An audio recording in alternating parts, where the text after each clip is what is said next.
Today we're talking about those ear-slapping delights in video games. I'm talking...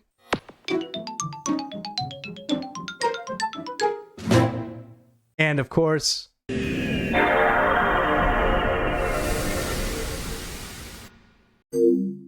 I can't forget about...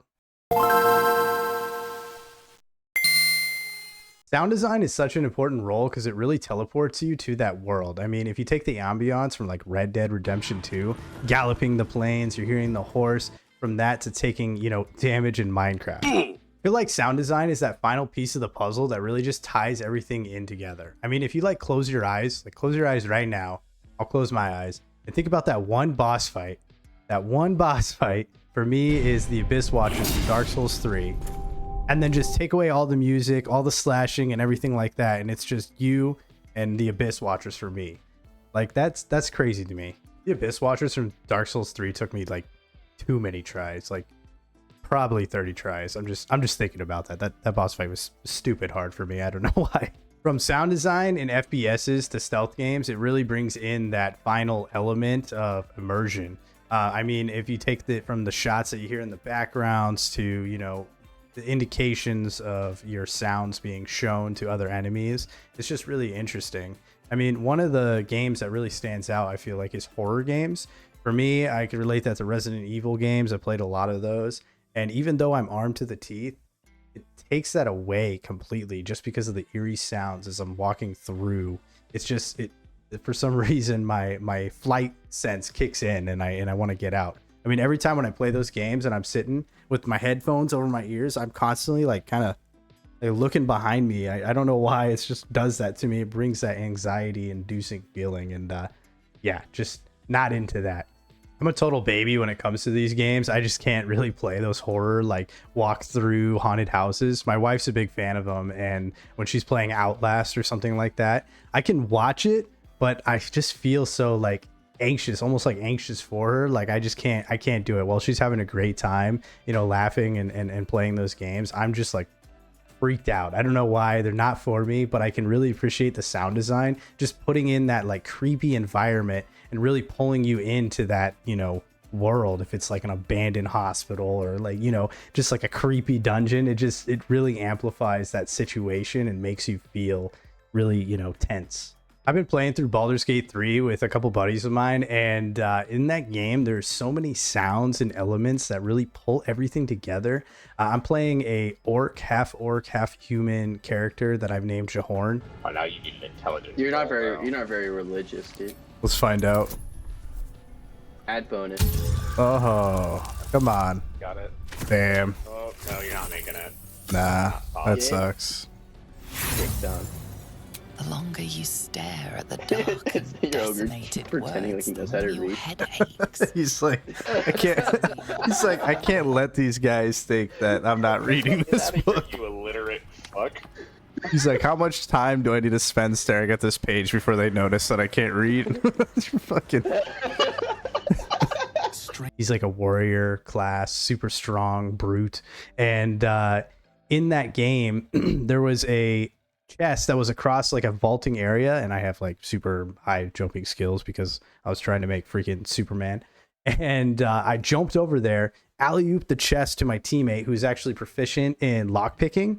And just the sounds of me jumping across, vaulting, grabbing the chest, flinging it across, and then him lockpicking it and opening it, all those sounds combined, it was just, I don't know why, it was just an eye-opening experience. It was holy crap. This is really immersing me in this situation. Usually these top-down style of games, and if you haven't played Baldur's Gate 3, it is a very top-down style game. I would say kind of like Diablo.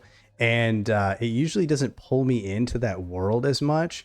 But the way that they do it, and probably because of also the decision making that you have to make and the team collaboration, but also the sound design alone really pulls it together. I mean, every single sound, every single action, just traversing the world and stepping on something that's squishy or slimy or climbing down a rock and anything in between there, equipping or dequipping. I mean, just the sounds alone is amazing, and it really pulls me into my character, and I feel like Jahorn. I named my character Jahorn, by the way, based off of, if you've ever seen What We Do in the Shadows, the TV show, that is one of the vampires' horse in that episode. He named his horse, I guess, like Jahorn. I don't know why, it just stood out to me. So if you kind of want to know why I named him that, that's why I named him that. But anyways, another thing that completely blows my mind is proximity sounds. I was playing Helldivers yesterday, actually, and I was showing two friends of mine. I convinced them to download it because that game is freaking awesome. And if you haven't played that game, it's super sick. You play as a Helldivers, and you go blow some stuff up and some bugs and some robots. Drop pod to our east. AT's coming in. But anyways, I digress. In that game, when there's an explosion or when you drop in on your pod, it's like it depending on where you're at on the map, you can hear in the distance where it is based on the orbital strikes or any of the explosions in the area, and that's insane.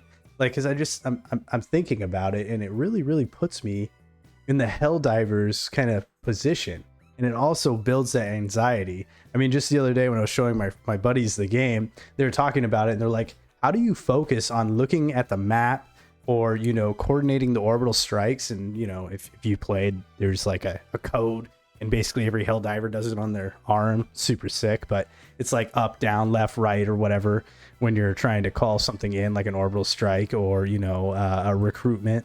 And I realized that the anxiety that they were feeling from all this, you know, this stuff that they had to focus on through the game, and all the sounds of the bugs, you know, coming up from behind them, you know, about to eat them, or like climbing, or you got a charger chasing at you and you can hear the rumbling on the ground. I mean, that's insane. And it's amazing to me. And I really do feel like that also makes you feel like the boots on the ground Helldiver soldier and really immerses you. Oh, I need the turn. Oh, Jesus. Got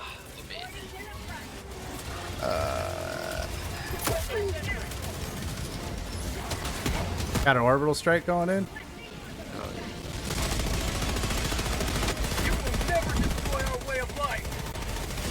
The type of gamer I am, I'm really into the role-playing types of games. They're really fun to me, and I feel like having that element in those games just make these masterpieces so much more glued together. Another one that comes to mind is Doom. I mean, just the music makes you feel like the gritty demon slayer you are as you're blowing stuff up and climbing through levels and, you know, just pulling guts and ripping them out. I mean, like, that is insane. Or when you pull out your chainsaw and, you know, grind it through.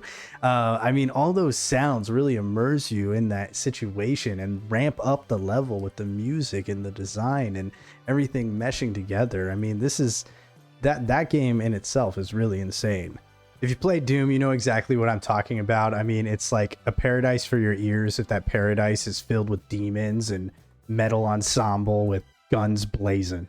I just kind of wanted to talk about all these sounds and design and the music and the intros because I feel like they do too good of a job that they kind of go unnoticed. I mean, when you take an element that is in your world and you bring it into a virtual world and you're walking through the environment, I feel like that art just kind of goes unnoticed inherently because you just kind of expect it at this point.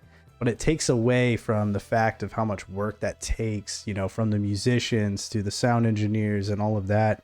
And, you know, I was just thinking about it one day, you know, when I was playing Baldur's Gate 3 with my friends, just every individual sound that builds into the game and pulls that world together. I really like the immersion quality of games, and I really do believe that that's a key element. So what do you think? Do you think sound design is the glue that brings all the immersion in these games alive? What's your favorite sound in these video games that wiggle themselves into your ear and you just can't let go, like the Game Boy intro or the GameCube sound or, you know, a sound bite? If you enjoyed this video, please drop a like, subscribe, and comment down below your thoughts. Thank you so much for watching, and I hope everybody has a happy Thanksgiving. Thank you.